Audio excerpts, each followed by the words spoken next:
Hello everyone, welcome to SS Odia tutorial. आज आमे कुंतला कुमारी सावत को कविता कमल प्रति यही कवितार द्वितीय भाग आलोचना करबा। पूर्वर गोटे भाग आलोचना करा जायछि। जो माने देखि नांती प्लेलिस्ट रही देखि दियंतु, जहा फल कि आज आलोचना आपण मानक बुझिबा पई सहज हेबो। कमल प्रति हेउछि एक संबोधनमूलक गीति कविता। कमल कहले पद्म। पद्म किपरि भाबरे सुंदर, तार तुलना नहीं। जेतबळे कवयित्री कुंतला कुमारी सावत पद्म संपर्क रे लेखुचंती, तांकर लेखनी मध्य लज्जित हो जाउछि। पद्मर रूप वर्णना करि पारु नाही, एक कथा हमें वर्णना करुथिले। वर्तमान एही ठारु आलोचना करिबा। मने हुए सते तोली आनी एही क्षणे, आदर करंती तोते मधुर चुंबने। केड़े कोमल तो दल, केड़े स्वच्छ सुविमल। परसे मोहर अबा हेब हतसिरी, नलिन मलिन हेब तो पुण्य माधुरी। कौन कह जायछि ना, मने हुए सते तोली आनी एही क्षणे, मोर मने होछि जेपरि भाबरे तोते एही क्षणी तोते तोली आनी की आदर करंती की। एते सुंदर तू पद्म, मोर मन होछि जे तोते आनिकी एई खणी कौन करंती, आदर करंती। आदर कहले स्नेह करंती, श्रद्धा करंती। तोते मधुर चुंबन रे तोते आदर करंती, स्नेह करंती। केड़े कोमल तो दल, तो दल दल कहले पत्र बा दल कहले पाखुड़ा। तो पाखुड़ा केते कोमल, केते नरम। केड़े स्वच्छ मध्य, स्वच्छ कहले निर्मल, निष्कपट। सुविमलर अर्थ होछि शुभ्र, पवित्र। कौन कहिछंती एठारे कुंतला कुमारी सावत? पद्म को कहिछंती जे तू एते कोमल, तोर पत्र पाखुड़ा माने एवं एमाने निर्मल, शुभ्र, पवित्र। मने होछि जेमिति भाबरे ताकू तोली आनिकी एही क्षणी सांगे सांग मु ताकू आदर करंती, स्नेह करंती। परसे मोहर अबा हेब हतसिरी। पुणी कहउचंती तांकर इच्छा होछि जे ताकू तोली आनिकी आदर करिबा पई। पुणी कहउचंती काले मो परसरे, परसे कहले मो छुईबारे तोर हतसिरी हेबो। हतसिरीर अर्थ हेउछि श्रीहीन बा शोभाहीन। जदि मु ताकू तोली आनिबि तो पद्मर पाखुड़ा को, तोर मोर जो हाथ स्पर्श रे मोर छुईबा मात्र के तार श्रीहीन हेबो, सेथि पई से भय पाई जाउछंती। नलिन मलिन हेब तो पुण्य माधुरी। नलिन कहले पद्म, नलिन पद्म को कहिचंती मलिन हेब तो पुण्य मैला हो जिवो। जदि मु ताकू छुईबी ताहाले ताहा विसर्ण हो जिवो, मैला हो जिवो बा म्लान हो जिवो। तोर जो मधुरता रहिछि, माधुरीर अर्थ हेउछि मधुरता बा मनोहारिता। तोर मधुरता मोर छुईबा मात्र के, मोर स्पर्श मात्र के मैला हो जिवो, विसर्ण हो जिवो, सेथि पई एठी भय पाई जाइछंती। एते सुंदर पद्म, एते शुभ्र, एते निष्कपट पद्म जे काले भय पाउछंती, इच्छा करूछंती ताकू तोली आनिकी आदर करिबा पई। पुणी कहउछंती काले मो छुईबा मात्र के ताहा शोभाहीन हो जिवो। ए कथा मध्य दर्शा जाइछि। हसुथा हसुथा पद्म नाही प्रयोजन, छिन्न करिबी तो वृंत अकाले सुमन। देखी तो शोभा पवित्र, हेउ सार्थक मो नेत्र। सुषमा पिपासु चित्त हेउ मो समित, तो पुण्य दर्शने दूरे जाऊ मो दूरित। हसुथा हसुथा पद्म, कौन कहउचंती पद्म को तू हसुथा बोली कहउचंती, तोर नाही प्रयोजन। प्रयोजनर अर्थ हेउछि व्यवहार बा प्रयोग। छिन्न करिबी तो वृंत अकाले सुमन। छिन्न कहिले उच्छेदित बा विभक्त। वृंतर अर्थ हेउछि डेम्फ, सुमनर अर्थ हेउछि पुष्प बा फूल। कौन कहा जाइछि ना, तोर प्रयोजन नाही, तू हसुथा। मु जदि तोते छिन्न करिबी बा उच्छेदित करिबी बा विभक्त करिबी केउठारु ना, तो डेम्फ ठारु पद्म फूल को जदि विभक्त करा जाए ताहाले ताहा अकाल रे सेई पुष्पर कौन हेबो, शोभा रहिबो नाही। तू सेथि पई हसुथा, तोते मु तोर डेम्फरु केबे हेले भी विच्छेद करिबी नाही, विभक्त करिबी नाही। कौन पई अकाल रे ताकू विभक्त करिबी। देखी तो शोभा पवित्र, तोर जो शोभा रहिछि केते पवित्र तोर शोभा, केते पवित्र तोर रूप। हेउ सार्थक मो नेत्र, तोर पवित्र शोभारे तोते देखा द्वारा मोर नेत्र नेत्र कहले आखि कौन हेब सार्थक हेब सार्थक कहले सफल हेब। सुषमा पिपासु चित्त हेउ मो सोमित। सुषमा सुषमार अर्थ ହେଉଛି परम शोभा। पिपासु तीव्र लालसा पिपासुर अर्थ पीबार इच्छा।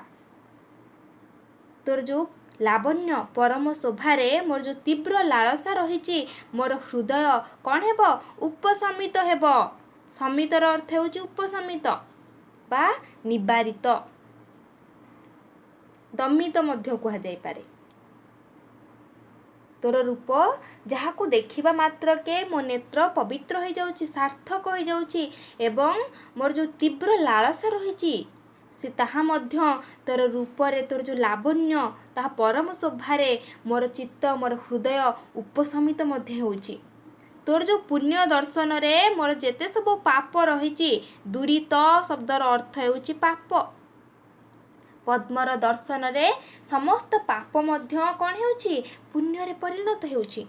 तोर जो पुण्य दर्शन पद्मर दर्शन को कहा जाइछि पुण्य दर्शन जहा द्वारा कि सबु पाप दूरे जाउछि। क्षीण कोमल मृणाले कंटक जड़ित ढलुथा कुसुम राणी स्निग्ध पुलकित मनोहर मकरंद क्षरु सदा मृदु मंद दले दले मधुकरे होई समाकुल चाही था रविंकी तोर उज्ज्वल मंजुल। कौन कह ना क्षीण कोमल क्षीणर अर्थ होची कौन शीर्ण बा सूक्ष्म। पद्म जो सूक्ष्म बा शीर्ण तार कोमल। मृणाले मृणालेर अर्थ होची कौन ना पद्मनाड़। कंटक कहले गछर कंटा। पद्म पद्मनाड़े जो कंटक रही जो गछर जो पद्मनाड़र कंटा से जड़ित होइछि संश्लिष्ट होइछि किए ना शीर्ण भावरे कोमल भावरे गछर कंटा जड़ित होइकि रहिछि। ढलुथा कुसुम राणी स्निग्ध पुलकित। कुसुमर अर्थ होछि पुष्प। कुसुम राणी होछन्ति एठारे पद्म।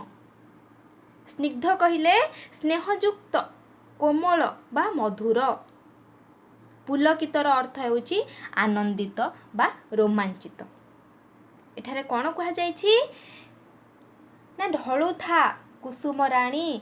हे कुसुम राणी पुष्पराणी पद्म तू ढलुथा तोर जो पुलकित भाव आनंदित भाव तोर मधुर बा कोमल पद्मनाड़े जड़ित होइकी कौन करुथा आनंदरे ढलुथा।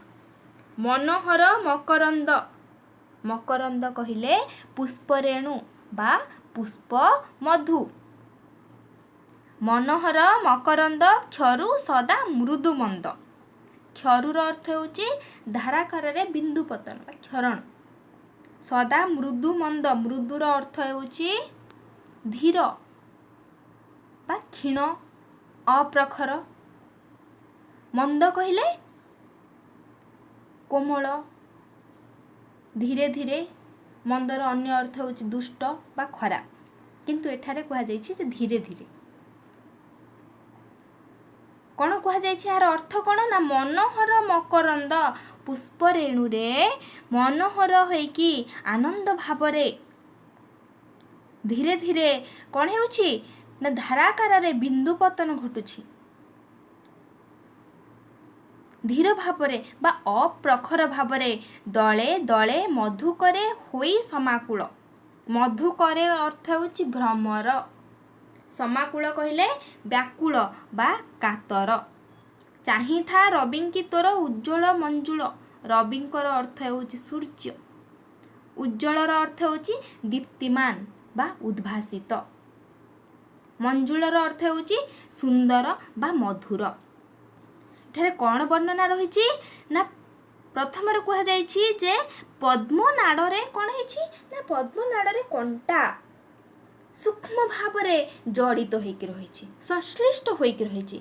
एवं पुणी कह जाइछि जे कुसुम राणी पद्म तू कोमल भाव आनंदित भाव तू कौन होछु रोमांचित भाव तू ढलुछु। तोर रूप होछि मनोहर तोर पुष्परेणु मनोहर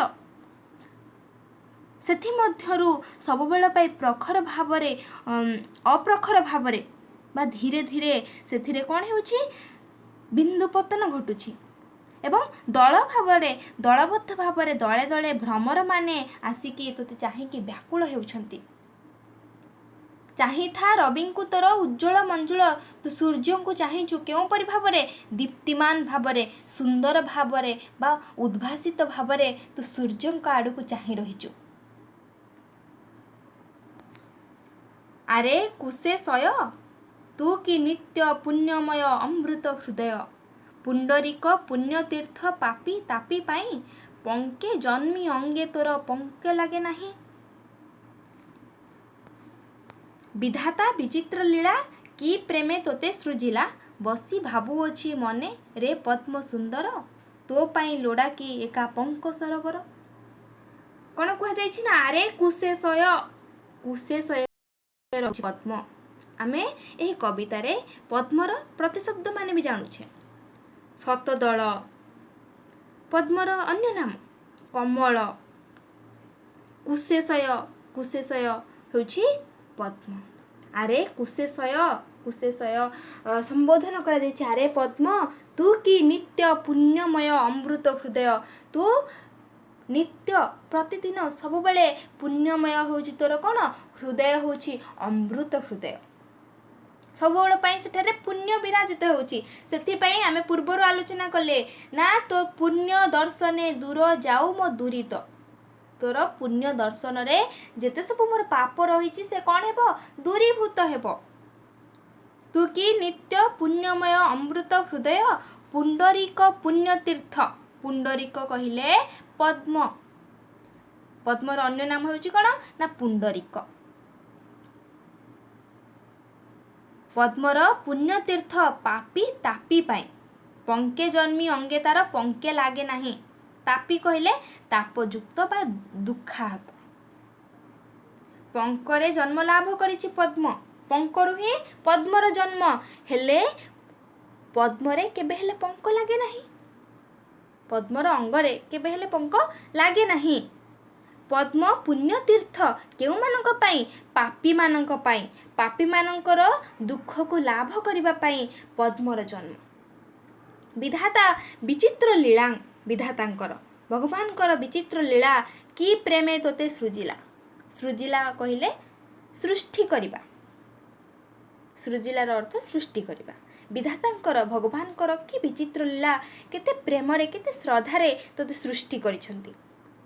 ବସି ଭାବୁଅଛି ମନେ ରେ ପଦ୍ମ ସୁନ୍ଦର, ତୋ ପାଇଁ ଲୋଡ଼ା କି ଏକ ପଙ୍କ ସରୋବର। ମୁଁ ବସିକି ଭାବୁଛି ମନରେ ପଦ୍ମ କେଡ଼େ ସୁନ୍ଦର, ତୋ ପାଇଁ ଲୋଡ଼ା। ତୋ ପାଇଁ କହିଲେ ଏଠାରେ ପଦ୍ମ ପାଇଁ। କୁନ୍ତଳା କୁମାରୀ ସାବତ ଦର୍ଶାଇଛନ୍ତି ଯେ ଏଠାରେ ପଦ୍ମ ପାଇଁ, ତୋ ପାଇଁ ଲୋଡ଼ା କି ଏକା ପଙ୍କ ସରୋବର। ଲୋଡ଼ା କହିଲେ ପ୍ରୟୋଜନୀୟ।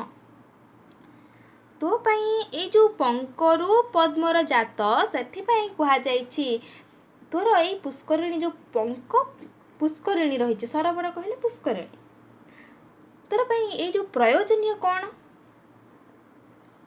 ପଙ୍କ ଏତେ ସୁନ୍ଦର ପଦ୍ମ, ପୁଣି ପଦ୍ମର ଦର୍ଶନରେ ସବୁ ପାପ ଦୂରୀଭୂତ ହୋଇଯାଉଛି। ପଦ୍ମକୁ ପୁଣ୍ୟ ତୀର୍ଥ କୁହାଯାଇଛି।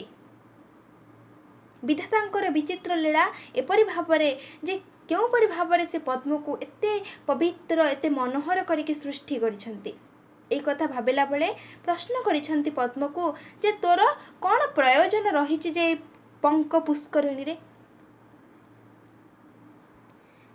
ଏଠାରେ କବୟିତ୍ରୀ କେବଳ ପଦ୍ମର କଥା କହିନାହାନ୍ତି, ପ୍ରକୃତି ମଧ୍ୟରେ ଈଶ୍ୱରଙ୍କର, ତା ସହିତ ମାନବ ଆତ୍ମାରେ ଈଶ୍ୱରଙ୍କର ସତ୍ତା।